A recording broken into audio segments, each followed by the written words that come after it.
Hello, everyone, and welcome to another episode of Your Body is Your Gem, presented by BU Period. I am your host, Vanessa Severos, and today I'm really excited because I just met this phenomenal sister here to my left, to your right, at an entrepreneurship networking event, and she was so gracious and so kind to come on the show today to just talk about being al natural and how it affects not only her life but her business and her body. So please welcome Mel of Mel's Butter Blends. And when I say it's butter, baby. Thank you very much for that introduction. Hi everybody, I'm Melissa, for those of you who know me personally. I am the creator of Mel's Butter Blends. It's an all-natural product line. The goal of the products are to have something that you can use on your hair and skin, because if a product is all-natural, you should be able to use it everywhere. And there's really no reason to have one product here and one product there. So just trying to do my best to provide raw, pure products that aren't water-based, don't have any chemicals or fillers, parabens, preservatives, just as real deal, raw, pure as you can get. Now that's speaking not only my language, but so many women, other women's languages, in all different languages around the world, because as you all know, BU Period, our goal is to help empower women through menstrual health. And as you know, we've mentioned many times on the show, if you have issues battling uterine fibroids or endometriosis or PCOS or any of these crazy things that are like, you know, not natural to us, that just wreak havoc on your periods, you're watching what we eat, you know, we're watching what we think, and we're watching what we put on our bodies and through our skin line and through our beauty regimen. So that's why I'm so excited to have her on the show today. I'm happy to be here because we just got into a whole conversation at a networking event, yes. And then it was just like, what's happening with the event? Like, we just got into this whole long conversation from the products to our bodies and everything. She pulled out her product. She showed me her card, and I'm gonna just like bust a bubble right now and let them know what drew me to it real quick. It's one of her products is called Hair Crack. Two of them, actually. Two one of of them her is products. the remix. Hair Crack. And before she told me that was the name of it, I found myself gearing towards it. But I looked at the flyer and I was like, ooh, it was instant high. The funny thing is that, like, before, like when I was going through the process of deciding whether or not to actually move forward with the name, and then people were like, well, you might not want to put that on a product. Well, I'm like, but the people who see it, who it's for, they know what it's about when they see it. We all know that bloody tale of creamy crack. We don't Not the kind you smoke, but the kind that you burn, baby. Burn. Yes, my last relaxer in the hood, we call it the perm. But the proper term is relaxer, darling. Was a baby PCJ. You know, remember PCJ perms that they say you could put on your baby?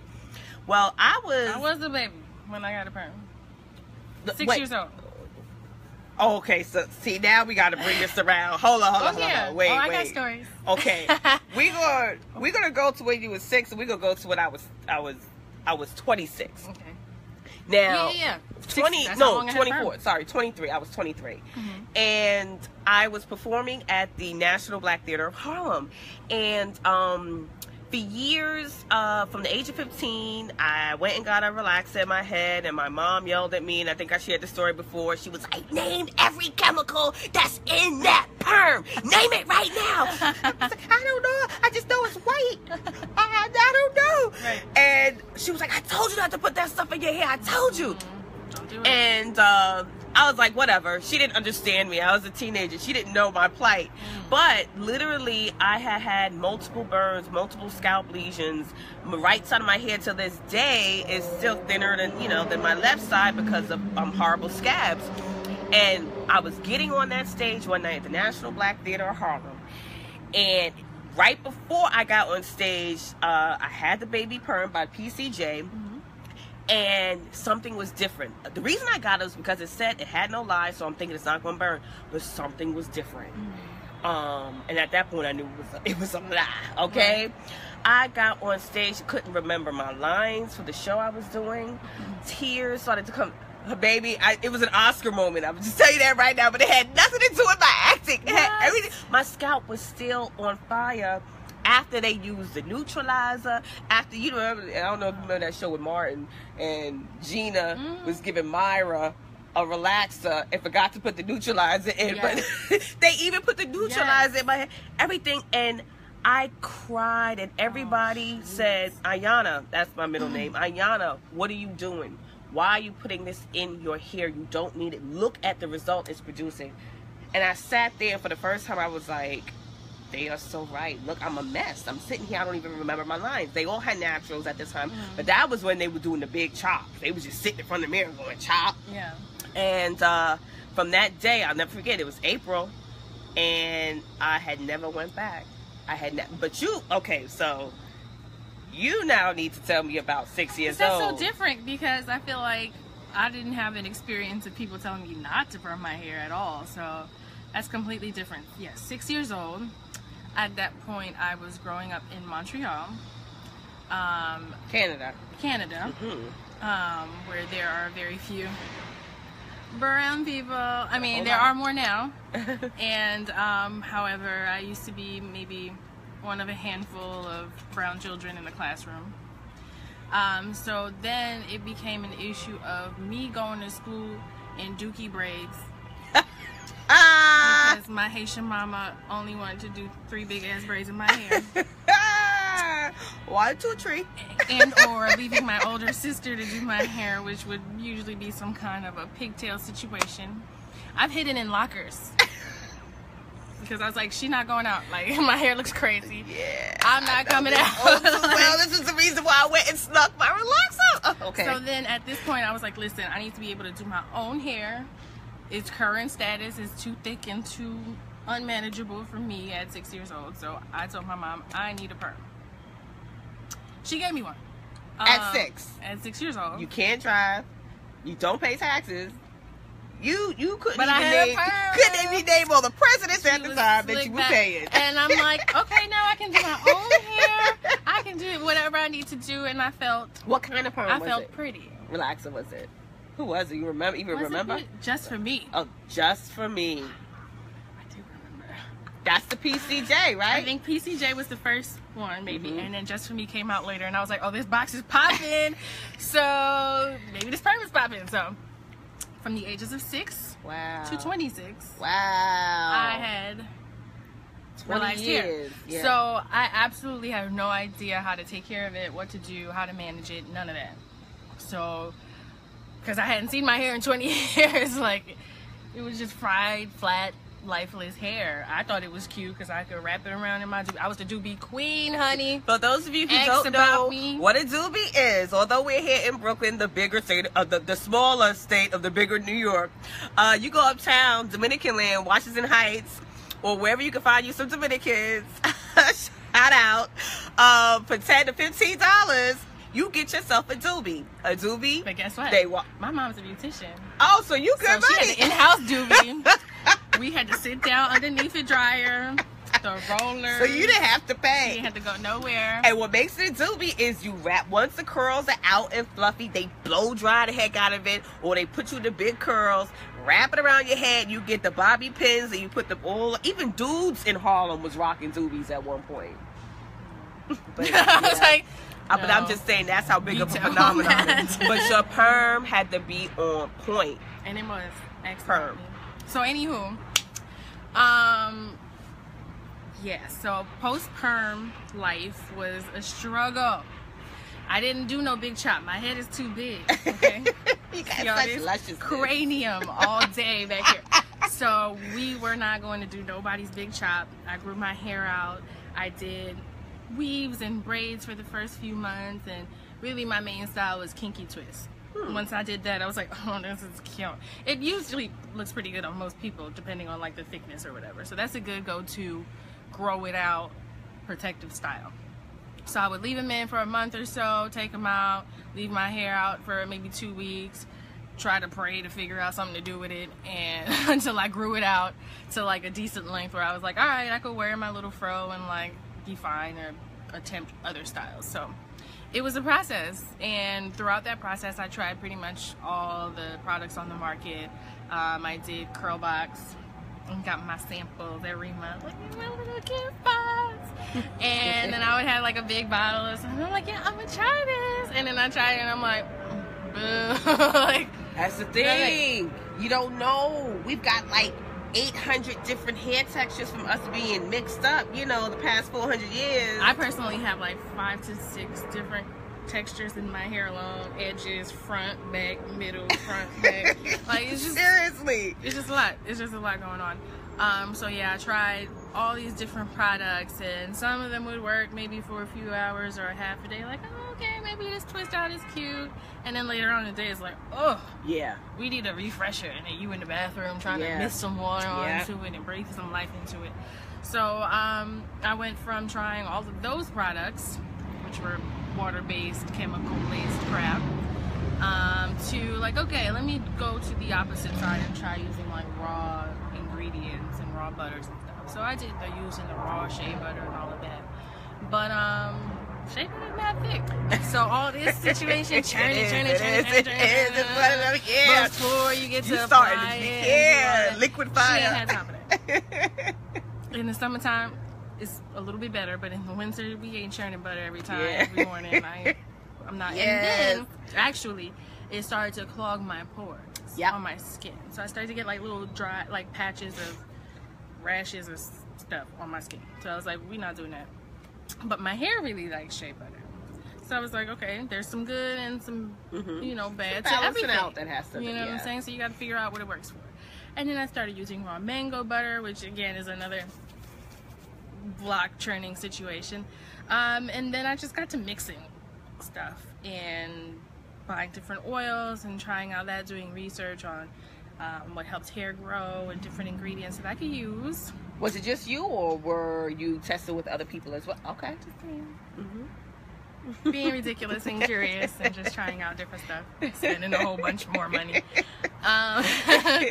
So once I like whipped up something and I was like, oh, I like the way this feels, I like the texture, it's a softer butter, and I started using that, and it worked really well for me. Retained moisture over time, started to develop a curl pattern because I'm 4C poof all day. No curl pattern. Like, we had to train that. This is the result of 3 weeks of twists. But I get you. This is a braid out, and in a couple hours, if I sit out in the sun a little bit, Diana Ross will make an appearance, okay? So, yeah. Then I started taking my product with me to go get my hair done, and hairstylists are like, well, what is this? And what's happening? Like, you made this? And I'm like, yeah. Like, every time I would get my mini twist done, which is my go-to long-term protective style. If you ever see me, this is not usually the case. She ain't got time to style her hair every day. We get mini twists, we leave them in for a while, we take them out, play with the hair, play with the fro, and then we just keep it moving, because I do a lot of stuff. I don't have time to do my hair like intensely every day and at night doing the twist and the... She ain't got time. But you could keep it moving with some twists in your hair. Yes. She wake up, shake it out, put some oil in that scalp, mist a little water, keep it moving. I just feel like a little plant. You just mist things in there and just go. So then people started asking me to buy the product. Hairstylists started asking me for it. You better get out my coffee fly. Sorry. I'm very protective about my coffee. Which is very good, by the way. Thank you, Commons. Yes, it's delicious. Shout out to this mocha. So the hairstylists in the braiding salon started buying my product. People who were getting their hair done were curious and were like, well, what you got over there? And so after maybe 3 instances of selling enough to pay for my hair to get done while getting my hair done. That was like a sandwich, triple, not even entendre. It was just compact. But okay. Can you imagine? So I'm just like, just passing around a jar, like the one that I'm used, like, you want to try it? They're like, oh, it smells good. And they try it. They're like, ooh, this is nice. Can you try some in my hair? And then the hairstylist would try it in the strand. They'd be like, this is bomb. Do you have any on you right now? And I'm like, yeah, she does. One time. And so, yeah, it was a few times where I sold while I'm in the chair. Nice. Enough to pay for even exchange the sharing economy. Yes.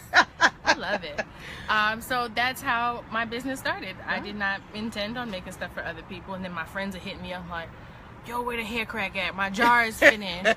And this was not me who named the product, so that's why, like, people think I'm crazy when they see hair crack on the label, which I am, so that's fair. But like, I did not name the product. It was really like my friends and customers. And it literally does stem from back in the day. It was called creamy crack. Why? Because we could not go without it. The second a half an inch of wave popped through, boom, we were in that chair for that creamy crack. It didn't matter how much it burned. It didn't matter what that rotten egg smell. Oh God! We was just in it to win it. And it's like the more it burned, you would think that that's the better job it's doing. You actually thought it was making your hair straighter. So I'm gonna just do a little plug. This is Plug. my hair crack. Yay. So this is the original blend that I started making for myself. I am now at 6 butter blends. The 6th one is going to be launching for the fall. My pumpkin spice blends. Pumpkin spice. Yes. Ooh, watch out, Starbucks. Yes. But this is really like what saved my hair and what really encouraged me to continue being natural, because that first year or two, it's still like always we might go back to a perm, like that transition is hard. We might not be able to keep this up, because if you don't figure out early on what works for your hair, what can help you through the transition, then you just like are discouraged as hell. Some days you're like, I really don't feel cute today. Like, I really don't know what's happening with this hair, why it won't cooperate with me, because my joint wasn't listening to anybody at all. Like, all the products I would put in there, it was just not cooperative. So yeah, that's how Mel's Butter Blend started. Mel's Butter Blend. So FYI, you got the name, you got the hair crack. You go online, melsbutterblend.com. Yes, ma'am. Hold on. Oh, we got some more stuff? Wait. We got some more stuff? I was just bringing out the remix, because this is the hair crack remix. Oh, my label got messed up. This is a tester, whatever. So I have the original blend. It's a mango butter base with shea butter and aloe butter mixed into it. And then it has argan, jojoba, olive oil, and an almond fragrance. And then this one is a shea butter free alternative, because like I said, not all hair types and skin types work well with shea butter. So I made one that's a mango butter base, and it has black cumin seed oil in there. Ooh. Which is a great oil to stimulate hair growth if you're dealing with any shedding, if you have any balding, bald spots, whatever. It will help the hair grow back. I know this personally, because I also had a little bit of an issue with alopecia, and I went through a stressful time, like maybe a year and a half ago. You know, in the intersection of just everything not going that great. And I just had like 3 or 4 twists like completely fall out. Whoa. In like one spot in the front of my hair. Like, can you imagine you just like run your hand through your hair and like a whole twist comes out? I just thought the whole thing was gonna happen, like I was going bald. Like, I was just like, I've never been more freaked out in my life, like at that moment. So stress is real. It's real. We had a segment called PMSing and Stressing.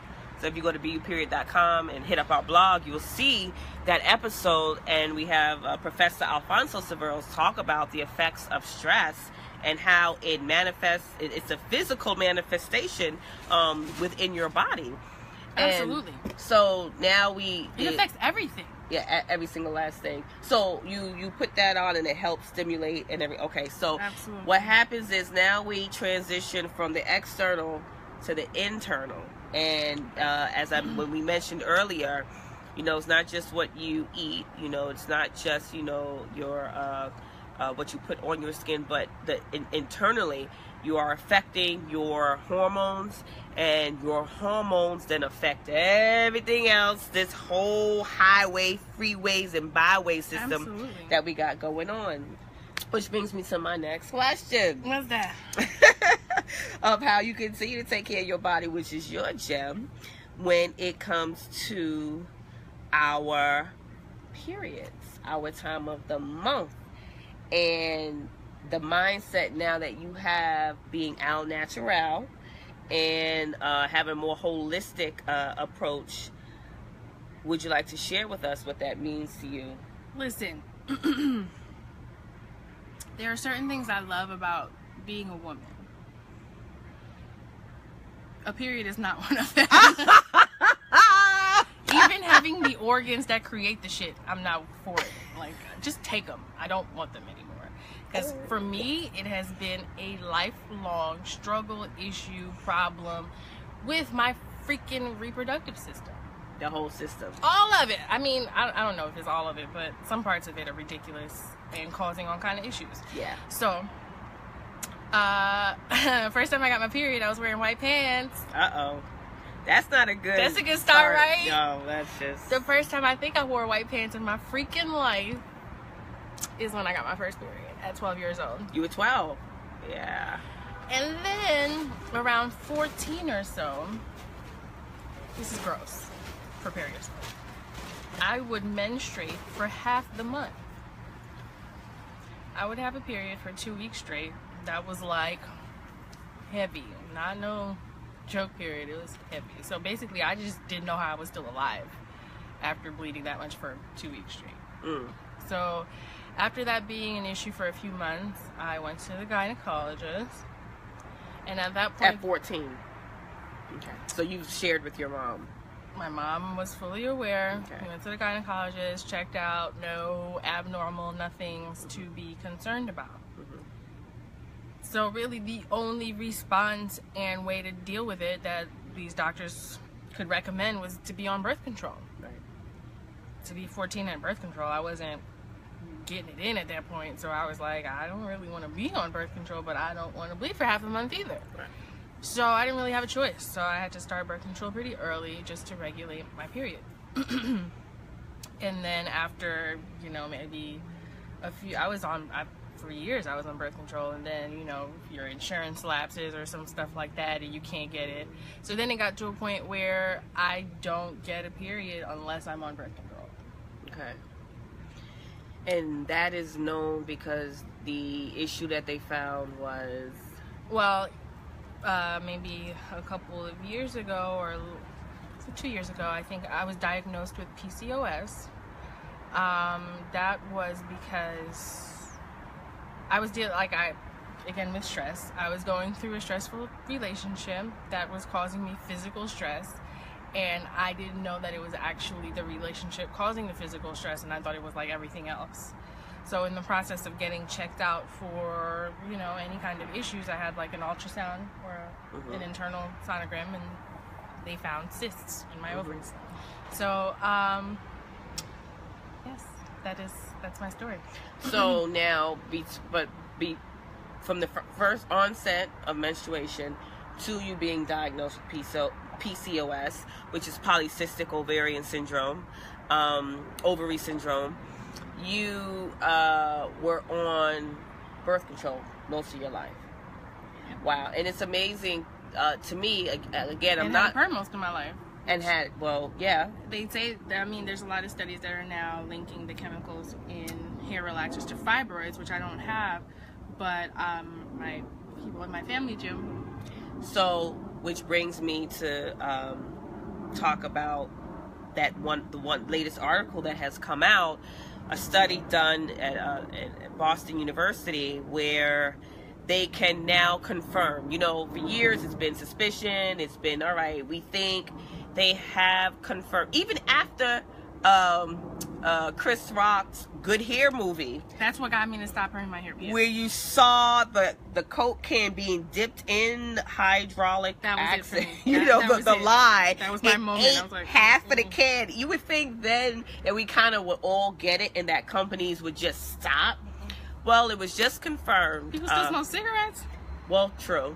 That the compounds, the chemicals, the phthalates, and the parfums, and the just all of the chemicals that we cannot pronounce that are in most hair relaxers, they stimulate your hormonal compounds within your body. And once again, anytime you have anything going on with your reproductive system, you do not want to mess with your hormones, because that's what regulates it. They just built the first 3D fake uterus at the University of Illinois. Yeah, absolutely. And they were able to replicate through a 3D model a 28-day cycle using cells of a liver, cells of a uterus, different cells. And so their main goal is to study and research how hormones affect the 28-day cycle of a woman. So when this study came out in Boston, I'm like, my mother knew it 1,000 years ago. I didn't, listen to it. I knew it physically when I felt, the burns and the scabs. I was like, something's not right. And now the confirmation that the scabs that you get, if you get burned by these chemicals, allow for the chemicals to seep in deeper into your bloodstream, into your system, affecting your hormonal compound levels. So it is official. Perm burn is real. Yeah, perm burn, crack burn, like you getting lit up, ladies. And even for those of you who don't experience systems, you may want to just take a double look at the back of these products that you're buying and do a little bit of research on your own. We're not all alike, but uterine fibroids, PCOS, endometriosis, they can run in your family. So you should definitely ask around, ask your different family members. You just never know. A lot of these things attack us when we're in our childbearing years. So you may have, like what you said, and you were 14 years old. They didn't know to put a label to it because you're a kid. But some of these take 10 years, like endometriosis can take up to 10 years just to get diagnosed. No, I think it's time that we get ahead of it and empower ourselves to bring in more natural foods, engage in a more natural process, a more natural lifestyle, so that we don't contribute, to any of it. Right. Like what you're doing with Mel's butter blends. And I actually, still do my research, because that's my external, process for taking care of what goes on my skin, what's absorbed by my skin. Like, I'm selling sometimes, and I'm just talking to people, and this thing that they say baffled me sometimes. I'm just like, you're slathering on chemical laced lotion onto your largest organ. Yeah, your largest. Like, yeah, and these relaxers, when they burn, you're opening up your largest directly organ. onto your brain. Yeah. So in that movie, Good Hair, the last plug for that movie, because I really need y'all to watch this movie. Seriously. But Chris Rock. Shout out. The like you need it. Yeah, the doctors would do the what do you call it after you die, and they do the autopsy. They would peel back the scalp. Sorry, she just lost sorry, drink the coffee. I'm like, all right, she over here. They would peel back the scalp and find thick layers of a green substance on the majority of the Black and African American women who passed away. So these women were living most of their lives using chemicals and relaxers, and not knowing that they were. So who knows, what the full-on effect. Maybe it doesn't affect you, maybe it affects your children. My but mom the point is kind of going baldish in some places. She is holding on tight. She has a light-skinned lady complex. She not trying to be light-skinned with nappy hair. I'm like, listen, Mom. But tell her we happy to be nappy, though. Her scalp is so dry. Ooh. But it's not even nappy. It's just like her stuff. She looks nappy because she won't let it grow out. But nappy as in terms of endearment. Nappy to her is like, oh, my new growth is that was it. With my straight hair. Let me get some crack. It look crazy. You know what I'm saying? So that's what the interpretation is. It's not that it's nappy. It's nappy compared to the straightened hair that you have. Yeah. Not that it's just nappy in general. You don't take care of it properly. Yeah. So between dry scalp and balding patches and all of that can happen in addition to the stuff that's going on internally that you're not even aware of. Yep. So for all of you watching out there who know someone, who may know someone, who heard of someone, please share this link with them. And if nothing else, at least if it's just one individual who's like, you know something, something's not right this month, something wasn't right last month with my cycle, or even if it's, wait a minute, I still use relaxers, let me just take a look at this, and then pull up Boston University's article on linking chemicals and relaxers to issues with your reproductive system. Right. Just do it. Just take just 20 minutes out of your day, and that way you can become empowered. Seriously. So, thank you. Wait, are we wrapping up? I think we are. I just want to. Do you have a surprise? I just need to throw in something. Yes. Because we were talking about this, and it gets me riled up. Because the older I get, I feel like the more people feel the need to either comment or project some kind of ideas onto women, and our reproductive expectations and such. Like I said, I've had issues with all of that since I was 14. Like feeling like my body is attacking itself. So for anyone to comment on, and I've had to deal with this with men that I've been in relationships with or whatever, like commenting on whether I'm on birth control or not, and all of this other stuff. Like, you don't know what people are going through or why they have to do certain things. Don't comment on things that aren't your business.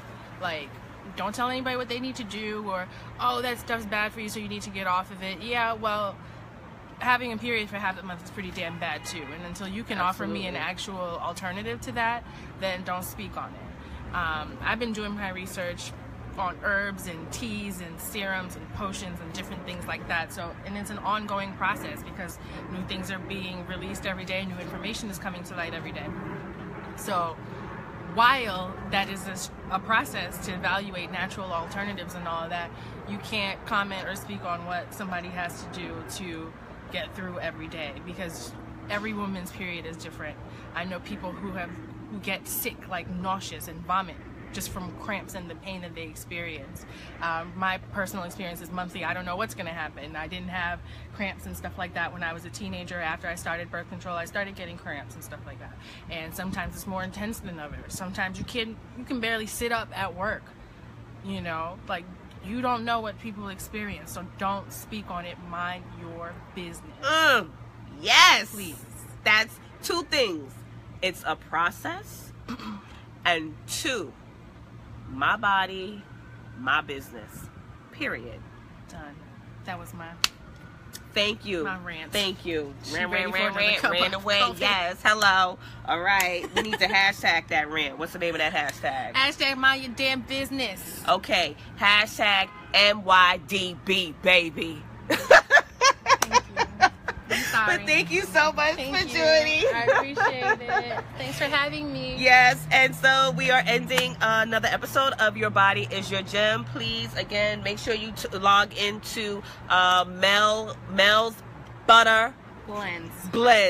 Mel's Butter Blends. Say that 10 times real fast. Mel's Butter Blends. Because my SEO is on. Hello. And please get her products. I actually tried the Babasu.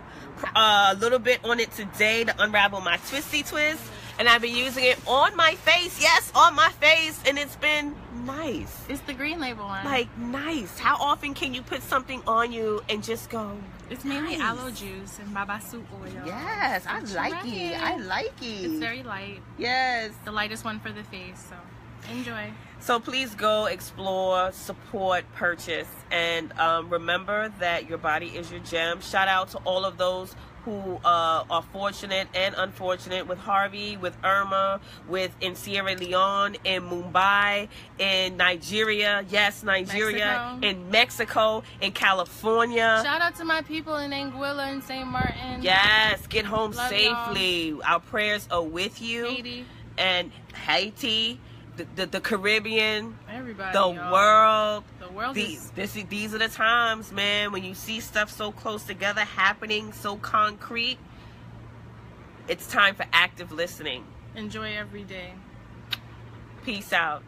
Check us out at BU period. Bye.